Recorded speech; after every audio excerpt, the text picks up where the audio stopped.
আসসালামু আলাইকুম।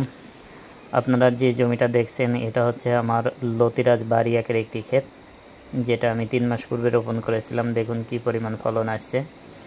আর আমাদের এই বাড়ি একে এরকমই ফলন হয়, ইনশাল্লাহ সামনে আরও বেশি ফলন হবে। যারা এই জাতের চাষ করতে চান অবশ্যই স্ক্রিনে দেওয়া নম্বরে যোগাযোগ করবেন। আমাদের কাছে এই জাতের চারা আছে, আর আমরা মাত্র 2 টাকা পিসে এই চারাগুলো বিক্রি করে থাকি। এটা বছরে সবসময়ই রোপণ করা যায়।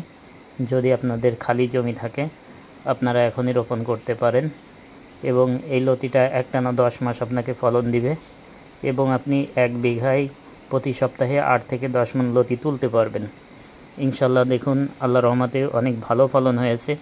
আপনারা যদি আমাদের পরামর্শ মতো যদি চাষ করেন তাহলে ইনশাল্লাহ আপনাদের ক্ষেতেও এরকমের লতি হবে। তাই যারা এই জাতটা চাষ করতে চান অবশ্যই আমাদের সাথে যোগাযোগ করবেন। আসসালামু আলাইকুম।